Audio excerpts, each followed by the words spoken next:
Good morning, everyone. We are Group D in COM415. I am Ryan.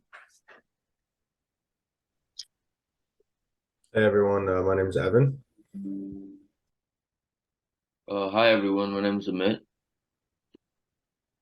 And hello there, my name is Madhu. Today, we will be talking to you about issues related to unmanned aerial vehicles, otherwise known as drones. We will be going on and talking about our agenda. And Madhu, I'm going to pass it on to you. Thank you so much, Ryan. So to briefly go over what we're discussing in today's presentation, first we'll start with a brief introduction overview about UAVs, how they help us, what the benefits are, and then going on to the different issues, which consist of safety, privacy, security, and weather conditions. And finally, we'll finish off with the future of UAVs and a quiz to test your knowledge. So let's go on to the next slide. So to discuss UAVs really briefly, UAVs stand for Unmanned Aerial Vehicles, more commonly known as drones. And so these are powered aerial vehicles that do not carry a human operator. They use aerodynamic forces to provide vehicle lift, can fly autonomously or be piloted remotely, and can be expendable or recoverable, and can also either carry a lethal weapon or non-lethal weapons. And non-lethal, I guess you could say, resources that we'll discuss a little bit more as we proceed. So we can go on to the next slide. To give you a little more context about how they all started and where they are at now, the first modern drone was the Queen Bee, created in 1935 by inventor Fairey Aviation. The Queen Bee was a remote-controlled plane that could fly at speeds of up to 185 miles per hour and carry a payload of 1,000 pounds. Then, in 1936, drones were first used for military purposes when the United States government created a program to develop unmanned aircraft. Around the 1930s, late 1930s, the U.S. Navy began experimenting with unmanned aerial vehicles. And the first drone, called a radio-controlled torpedo, was developed in 1937 by the Navy's Bureau of Aeronautics to be used as an attack aircraft against enemy ships. Then, as time progressed, during the early 1980s, the United States military began to experiment even more with unmanned aerial vehicles for battle reconnaissance. And then in 1985, it was really then the United States significantly scaled up its drone production. And then, proceeding on into more modern times, 2006 was a big year for drones outside of the whole military framework lens. The Federal Aviation Administration first permitted unmanned aerial vehicles to fly in civilian airspace for the first time. And so the FAA's decision to allow UAVs into civilian airspace was made after extensive research, and it really impacted how the future of drones would look like. And then finally, in 2010, French drone manufacturer Parrot unveiled the AR drone that was first commercially available to consumers, really. And so it really showed that how far, I'd say, drones have come, but it had the capability of autonomous flight and camera operation, which was very new, very innovative for its time. And so from there, things have progressed, and we'll go on into discussing how UAVs can really help us today. So we can go on to the next slide.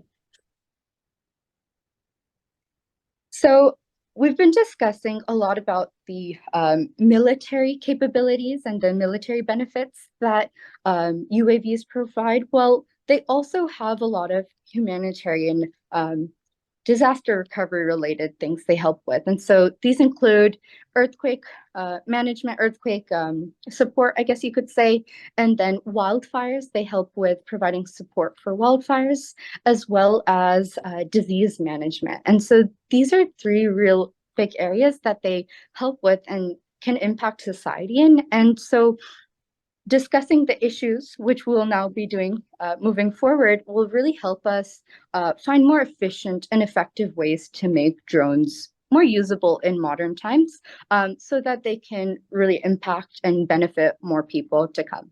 And so now I'll pass it over to Ryan to discuss more about the safety issues concerned with drones.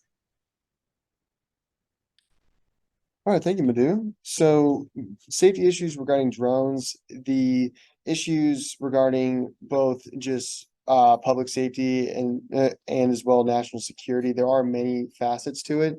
One thing is simple technical errors and mistakes that can happen, such as GPS failure or the network connection failing between the drone and its controller. That has occurred many times throughout history, and it happens all the time, especially with consumer drones. Most of those failures do not result in any sort of major accident. The concern, though, amongst the public is that they will, if you were to have larger military grade drones or possibly airliner operated drones, it can cause a lot of FAA concerns. So the big thing about any drone these days is the risk of collision, whether it's a small consumer grade drone or a military drone. It can pose a risk to other aircraft. You can have bird strikes, and those are accidents that are very common in piloted manned airplanes and helicopters. But when you're talking about the consumer grade drones, one big thing is most of them are very small in size compared to a manned aircraft. So they often cannot be detected on radar. They also don't really feature their own radar or the radar transponders to communicate with other aircraft about their position. They're also usually not in sync with air traffic control due to the nature of them and the laws associated with drones. One thing that can really lead to a lot of collisions, though, is lack of situational awareness. The nature of piloting a drone means you are not in that aircraft, meaning you have to rely on your sensors, one of the sensors being the camera. A camera on a drone is usually only about a 30-degree arc, whereas the human eyes are about 120 degrees of arc. There are cameras that can zoom out on most of the drones these days, but depending on how far you have the camera zoomed in, it can really affect your situational awareness and cause accidents. And like we said before, they usually lack radar sensors. So how to combat all this? One potential solution to this is the concept of geofencing. Basically, geofencing is a virtual barrier created in an area on a geographic area on your map.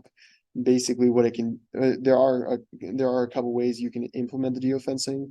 One example with drones, it is a little tougher just because there's not as many regulations on them, as well as their low radar cross section. But it is a theory that is in the works. And I'm going to pass this off to the next presenter. Thank you for that, Ryan. So the next issue we're going to discuss regarding drones is privacy, which in terms of how drones operate and their ability to kind of stay hidden from most users is a very, very large concern. So as written there, the unauthorized surveillance is probably the biggest issue. And for example, if they have cameras, they're able to see if there's cars outside, how many, potentially what type, and even the license plate, depending on how high quality the camera on this drone is. And they can also conduct facial recognition on people present and see who's in potentially your backyard or if it's in combat, like a certain area within a war. And then it's also not just about cameras. As Ryan mentioned earlier, they can contain a great. Hi, my name is Nicholas Counts. And right now I'm going to be talking about issue number 3 with UAVs or unmanned aerial vehicles being security. So one of the biggest concerns that comes into mind when it comes to security is device hacking. So in this particular case, we are focusing more on, let's say, our military drones being used in wars per se, or being used, wherever else for military purposes. And what this can kind of conspire to is the actual devices that we are using being hacked and being used against us rather than for us. And this can bring about a new kind of terrorism. So almost how we saw with 9/11, how they were able to take over airplanes. If they are able to hack our own devices and with drones capabilities, having actual weapons on board with some of them, that capability can spark a new kind of terrorism where we have our own drones that we use for military purposes turned against us and used against our nation. Another big thing, of course, is going to be privacy security. Um, as mentioned earlier in the earlier issue, it's very, very easy to do that kind of data mining and actually have your privacy invaded, and making sure that we have that secured and making sure that we advance our systems in order to prevent against these kind of attacks is going to be very, very important. Information security, this is a big one. It kind of goes hand in hand with the privacy security, but information security right now, it seems as if we could be in a compromised position. There's a lot of ease for the opposition to gain control. Now, ease of opposition doesn't always have to be, some other nation. It could just be something as simple as corporate espionage. So we see this in civilian life, we see this in military life, where it could be very, very easy to have information stolen and used against you. And this is done via intercepting communications and even being able to tap into a company's Wi-Fi and being able to take over their system from there. So potential solution, offering military-grade cybersecurity and making that readily available. Obviously, this comes with a lot of complications. But the general idea of the solution is to advance our security systems in opposition against any kind of foreign enemies. Now, foreign enemies, again, doesn't have to be nationwide, or nation versus nation, I should say, but it can be as simple as corporations, and making sure that their information is protected and they have the capability to grow and have a even playing field rather than having that kind of corporate espionage that I alluded to earlier. Okay, so another big issue for drones are weather conditions. And so UAVs are limited to these following issues and solutions. So the first one is wind. Drones should be equipped with sensors to measure wind speed and adjust their flight parameters accordingly. So yeah, wind is a big issue, and it's when you're flying a drone, obviously it's flying all over the place. You don't have stability. And so another big issue is rain and moisture. So a big thing would be is waterproofing drones or using water resistant materials. And this can help the drone from moisture and rain, like just protect it from hard downpour rain. Another issue is snow and ice. So insulating specific components and ensuring propellers are free of ice and snow before flight can help with these issues. And another one is fog, and that's just low visibility for drones. So drones always, like I have a drone myself, and I'm only allowed to fly about 200 feet in the air. And so with fog, you'll have a low visibility with your camera. So drones equipped with advanced navigation systems, including GPS and obstacle detection sensors, can help maintain a stable flight, and even for drones flying in low visibility conditions. So another big thing would be limited flight time. And so drone users need to plan their flights to consider weather conditions and ensure that there's sufficient battery power to make that intended mission that they're going for. So the next slide is, so what will the future hold for, could you switch it to the next, wait, Ryan, can you switch to the next slide? I did switch. Oh, okay, my bad. So what will the future hold for unmanned aerial vehicles? So there was a big thing that Ryan was talking about. It's a big issue right now for the airspace, but in the future, it'll be integrated into the airspace. So UAVs will likely become more integrated into controlled airspaces, and it will facilitate advancements in air traffic management systems and remote identification technologies. This integration will enable for more complex and widespread drone operations throughout airfields. So I'm sure that they will still have restrictions on airspaces, but it'll be more integrated and drones could fly with planes. I'm not sure if drones will fly with planes, but I'm sure that some integration will happen soon. And autonomy and AI, artificial intelligence, there will be advances in artificial intelligence and machine learning that will contribute in the development of more autonomous drones. These UAVs will become capable of real-time decisions, navigating complex environments, and adapting to changing conditions without constant human intervention. And so another future would be enhanced sensing technologies. UAVs will benefit from advancements in sensing technologies, which include high resolution cameras, multispectral sensors, and these improvements will enhance the capabilities of drones in such fields such as agriculture, environmental monitoring, and infrastructure inspection. So another development of drones could be energy efficiency and sustainability. So there's continued efforts are being made to improve the energy and efficiency of UAVs, extending their flight times and reducing environmental impact.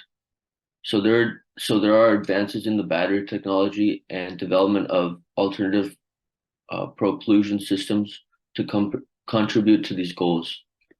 And then another one would be security and counter drone technology. As a number of drones increase, so does the robust security measures. So drones will have to be safer. So the future developments may include improved counter drone technologies to detect and mitigate potential security threats posed by unauthorized UAVs. So the main goal is the future of UAVs will likely be shaped by ongoing technology advancements, regulatory developments, and identification of new applications. As these technologies develop, we will see that drones are more versatile, safer, and integrated into various aspects of our daily life and in the industry.